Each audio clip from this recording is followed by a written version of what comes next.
Saya pernah berpikir bahwa cinta hanyalah mimpi buruk yang tak pernah bisa saya raih, sampai hari itu tiba ketika sahabat saya, yang selalu mengklaim dirinya lurus seperti garis penggaris, tiba-tiba memeluk saya di tengah hujan deras Jakarta dan berbisik, "Aku tak bisa lagi berpura-pura."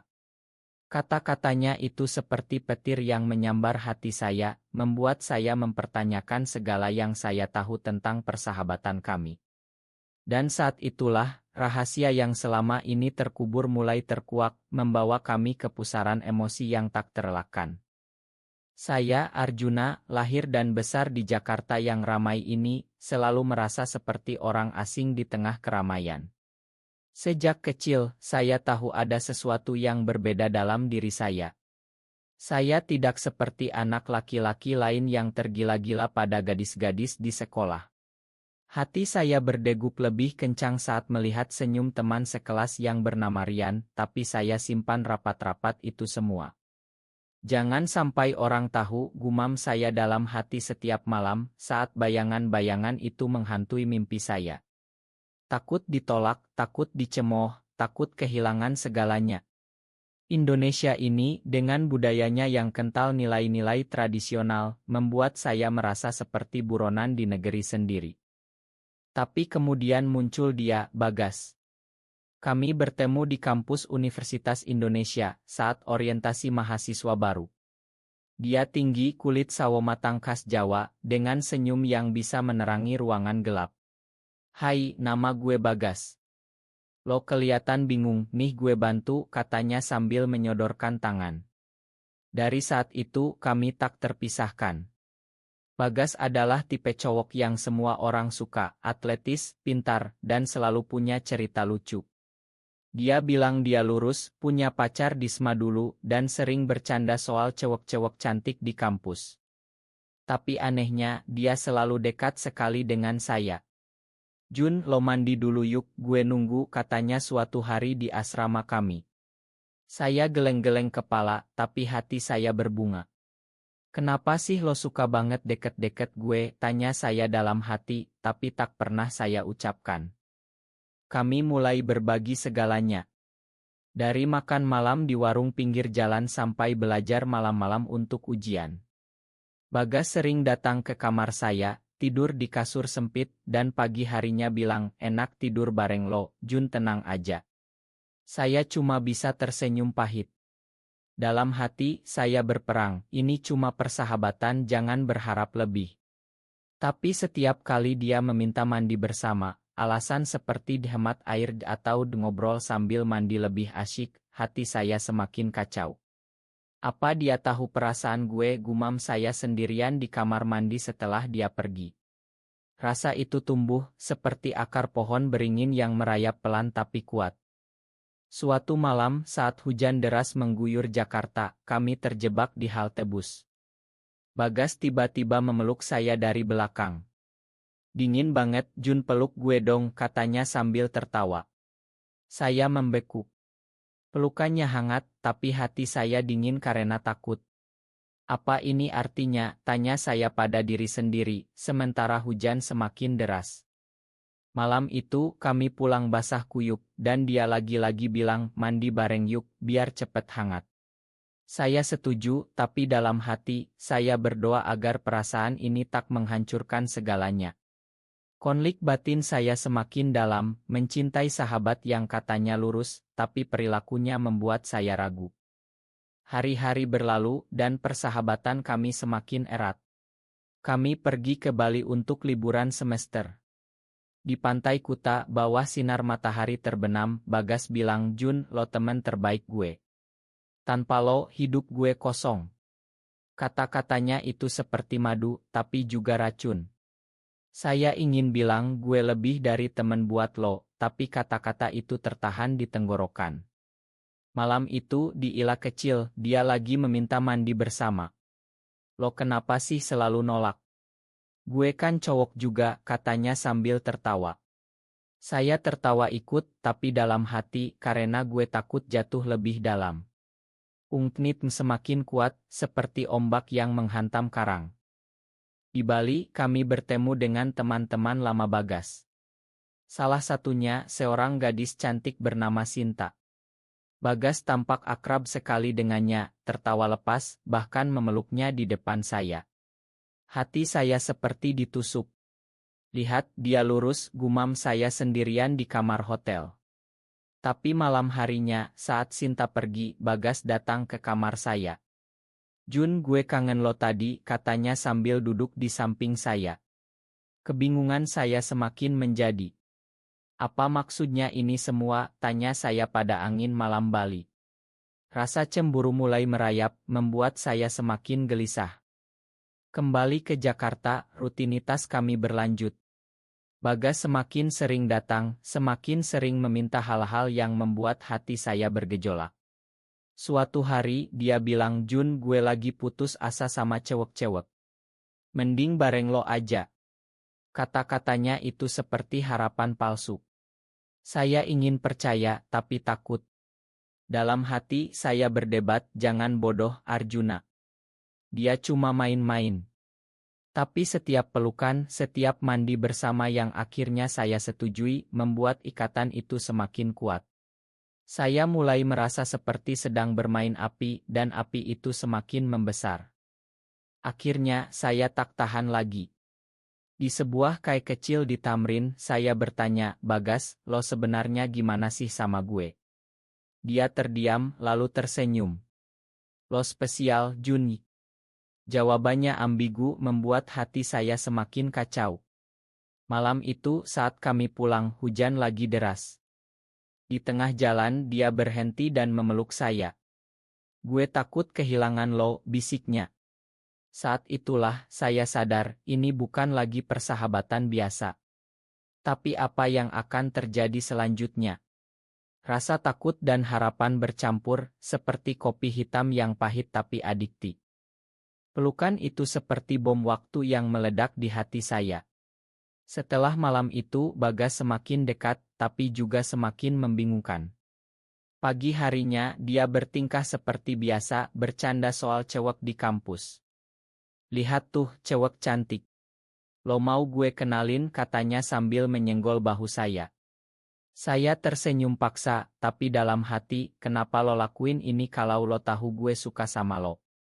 Konflik batin semakin dalam, seperti lubang hitam yang menelan segala logika saya. Saya mulai menghindarinya sedikit, tapi dia selalu mencari saya. "Jun, lo lagi kenapa? Mandi bareng yuk malam ini," katanya lagi. Saya geleng, tapi akhirnya menyerah. Di kamar mandi, air mengalir, tapi pikiran saya bergolak. Ini salah Arjuna. Berhenti berharap. Suatu hari, kami pergi ke Bogor untuk piknik. Di kebun raya, di bawah pohon-pohon tinggi, Bagas tiba-tiba pegang tangan saya. "Enak gini ya. Kayak pasangan," katanya sambil tertawa. Hati saya berdegup kencang. Apa dia main-main atau serius, gumam saya sendirian saat dia pergi beli es krim. Saat kembali, dia beri saya es krim, dan kami duduk diam malam di penginapan, dia lagi meminta mandi bersama. Kali ini, saya tanya, "Kenapa lo selalu minta gini?" Dia jawab, "Karena gue nyaman sama lo, Jun, lo beda dari yang lain." Jawabannya membuat saya semakin jatuh, tapi juga semakin takut. "Apa kalau gue bilang gue gay, lo bakal lari?" tanya hati saya.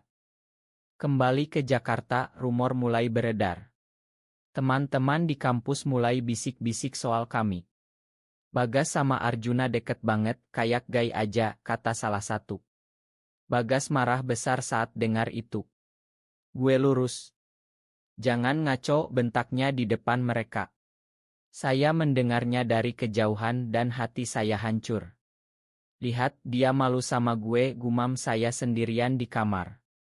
Malam itu, dia datang minta maaf.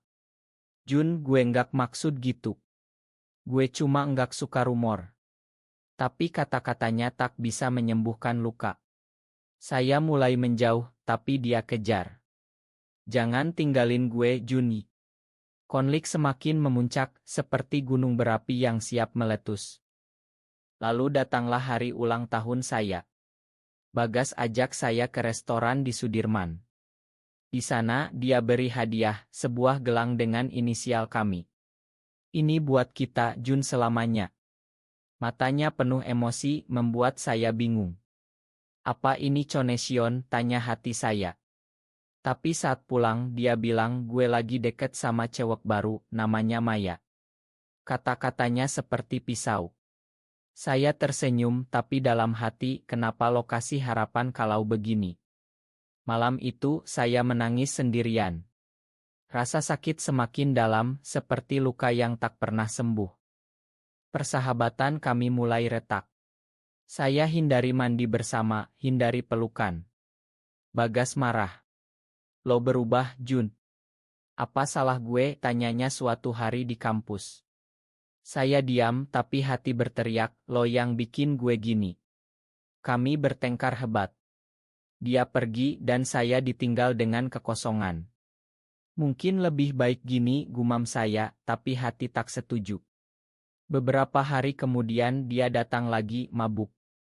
Jun, gue nggak bisa tanpa lo, katanya sambil memeluk saya. Saat itulah saya hampir bilang semuanya. Tapi takut menghentikan saya. Emosi semakin bergolak, seperti badai yang tak berhenti. Akhirnya saya putuskan untuk bicara. Di taman kota bawah pohon lamboyan saya katakan, Bagas, gue gay. Dan gue suka sama lo. Dia terdiam, mata melebar. Jun, gue, katanya tergagap. Saat itu dunia seperti berhenti. Apa yang akan dia katakan? Penolakan atau penerimaan? Hati saya berdegup tak karuan seperti drum perang. Tapi dia hanya diam lalu pergi. Saya ditinggal sendirian dengan air mata yang tak bisa ditahan. Ini akhirnya, gumam saya. Tapi apakah benar? Rasa sakit semakin menusuk membuat saya meragukan segalanya. Setelah pengakuan itu Bagas menghilang selama seminggu.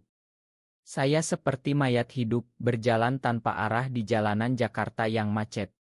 Kenapa gue bodoh bilang gitu? Tanya saya pada cermin setiap pagi. Hati saya hancur berkeping-keping, seperti kaca yang jatuh dari lantai tinggi. Teman-teman tanya, tapi saya diam dalam hati, mereka nggak akan ngerti. Malam-malam saya habiskan dengan mengingat setiap momen bersama dia, pelukan, tawa, mandi bersama yang sekarang terasa seperti mimpi buruk. Apa dia jijik sama gue? Gumam saya, air mata mengalir tanpa henti. Emosi semakin membara, seperti api yang tak bisa dipadamkan. Lalu dia datang kembali di depan pintu kamar saya. Jun, kita bicara, katanya dengan suara gemetar. Kami duduk di lantai, diam lama. Akhirnya dia bilang, gue bingung Jun, gue pikir gue lurus, tapi sama lo. Beda. Kata-katanya seperti cahaya di kegelapan. Tapi kemudian dia tambah, tapi gue takut, Jun, keluarga gue, masyarakat. Hati saya sakit lagi. Jadi lo nolak gue? Tanya saya dalam hati. Kami berdebat panjang, emosi meledak. Lo yang selalu kasih harapan, bentak saya. Dia menangis, gue nggak tahu gue gay juga. Pengakuan itu mengejutkan saya. Ternyata dia juga berjuang dengan dirinya sendiri. Kami mulai mendekat lagi, tapi dengan hati-hati.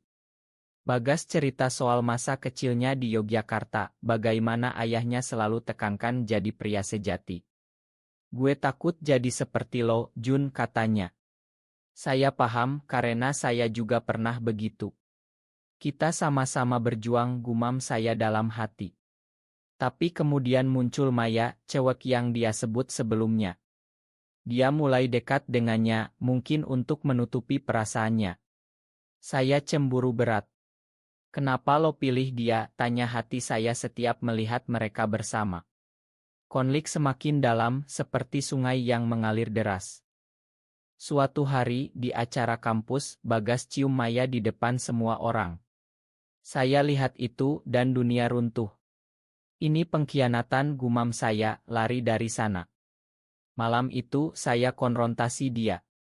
Lo bohongi gue, teriak saya. Dia menangis, gue takut, Jun. Gue coba jadi normal. Kata-katanya menyakitkan, tapi saya lihat penderitaannya. Kami bertengkar hebat, kata-kata kasar terlontar. Lo pengecut, kata saya. Dia pergi meninggalkan saya dengan luka baru. Emosi semakin meluap seperti lahar panas. Beberapa hari kemudian Bagas sakit.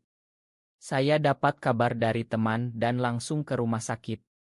Di sana dia terbaring lemah. Junma, bisiknya. Saya pegang tangannya, air mata jatuh. Gue sayang lo, Bagas. Saat itulah kami saling memakan. Tapi dokter bilang dia punya masalah jantung dari stres. Hati saya hancur. Ini gara-gara gue, tanya saya sendirian di koridor. Rasa bersalah menyelimuti saya, membuat emosi semakin berat. Kami mulai membangun kembali. Bagas putus dengan Maya dan kami bicara terbuka. Gue mau coba sama lo, Jun, katanya. Hati saya berbunga, tapi takut masih ada. Apa kita bisa, gumam saya. Kami mulai pacaran diam-diam, mandi bersama sekarang terasa berbeda, penuh kehangatan. Tapi masyarakat mulai curiga. Keluarga Bagas tanya-tanya. Konflik eksternal mulai muncul, menambah beban. Emosi semakin intens, seperti badai yang mendekat. Hubungan kami seperti roller coaster, naik turun tanpa henti. Setiap malam saat kami bersama, Bagas bisik, gue bahagia sama lo, Juni. Tapi pagi harinya, dia gelisah soal masa depan. Keluarga gue nggak akan terima, katanya. Saya paham, karena keluarga saya di Surabaya juga tradisional. Kita lawan bersama, gumam saya dalam hati, tapi rasa takut semakin besar. Pengkhianatan kecil mulai muncul, Bagas kadang bohong soal di mana dia, mungkin bertemu Maya lagi. Saya curiga, tapi diam, jangan rusak ini, tanya hati saya. Emosi semakin mendalam, seperti samudra yang gelap. Lalu datanglah hari ketika ayah Bagas datang ke Jakarta. Dia tahu rumor dan marah besar. Lo bawa anak gue ke jalan sesat, bentaknya pada saya di depan Bagas. Bagas diam, tak bela saya. Hati saya seperti dipatahkan. Lo khianati gue lagi, gumam saya saat lari dari sana. Malam itu, saya menangis sejadi-jadinya. Kenapa cinta ini begitu sakit, tanya saya pada bintang-bintang. Bagas datang kemudian, minta maaf. Gue takut, Juni. Tapi luka itu dalam. Kami bertengkar lagi, semakin hebat. Lo pilih keluarga atau gue, tanya saya. Dia diam dan itu jawaban. Hubungan retak lagi. Saya putuskan pindah ke Bandung untuk kerja. Mungkin jarak bisa sembuhkan, gumam saya di kereta. Tapi Bagas kejar saya ke stasiun. Jangan pergi, Jun, teriaknya. Kami peluk di depan semua orang, tak peduli. Saat itulah dia bilang, gue pilih lo. Hati saya meleleh, tapi realita menampar. Di Bandung kami ledr, tapi godaan datang. Saya dengar Bagas deket lagi sama cewek. Ini pengkhianatan terbesar, tanya hati saya. Saya konfrontasi, ia telepon dan dia akui. Gue cuma coba lupain lo, tapi nggak bisa. Air mata saya mengalir. Emosi semakin membakar, seperti neraka. Kami putus. Saya blok nomornya, hapus semua oto. Ini akhir, gumam saya setiap hari di Bandung. Tapi hati tak bisa bohong. Saya rindu dia, rindu mandi bersama yang konyol itu. Beberapa bulan kemudian Bagas datang ke Bandung. Jun, gue sakit tanpa lo, katanya. Kami bicara panjang, saling cerita penderitaan. Gue khianati lo karena takut, akunya. Saya makan tapi dengan syarat, kita hadapi bersama. Emosi semakin kuat, seperti angin topan. Tapi masalah belum selesai. Keluarga saya tahu dan mereka tolak. Lo bawa malu keluarga, kata ayah saya. Saya depresi berat. Kenapa dunia begini, tanya saya sendirian. Bagas dukung saya, tapi tekanan semakin besar. Kami hampir menyerah. Emosi mencapai puncak, seperti gunung yang meletus. Puncak konflik datang saat kami putuskan untuk coming out. Di sebuah pertemuan keluarga di Jakarta, Bagas bilang pada ayahnya, "Pak, gue gay dan gue cinta Arjuna." Ayahnya marah, usir dia. Bagas menangis di pelukan saya. "Ini harga yang harus dibayar," gumam saya, meski hati sakit. Keluarga saya juga tolak, panggil saya anak durhaka. Saya merasa seperti orang buangan. Apa cinta ini layak, tanya hati saya setiap malam. Emosi semakin menghancurkan, seperti gempa yang meratakan segalanya. Bagas mulai minum depresi. Saya temani dia, tapi pengkhianatan lama muncul lagi, dia hubungi Maya untuk pelarian. Saya tahu dan hancur. "Kenapa lagi?" teriak saya. "Kami bertengkar hebat, hampir pisah selamanya." "Lo nggak pernah berubah," kata saya. Dia menangis, "Gue takut sendirian, Juni." Saat itulah saya sadar, kami sama-sama rusak. "Kita perlu waktu," gumam saya. Emosi semakin gelap, seperti malam tanpa bintang. Beberapa bulan kemudian kami bertemu lagi di Bali, tempat awal semuanya. Di pantai, kami bicara hati ke hati. "Gue makan semua pengkhianatan lo," kata saya. Dia peluk saya, "Gue janji berubah." Tapi realita kembali, masyarakat Indonesia yang belum siap. Kami dapat ancaman dari tetangga. "Kita lari?" tanya Bagas. Saya geleng, "Kita lawan." Emosi semakin membara, seperti api abadi. Lalu tragedi datang, Bagas kecelakaan saat pulang dari kerja. Mobilnya ditabrak, dan dia koma. Saya di rumah sakit, pegang tangannya.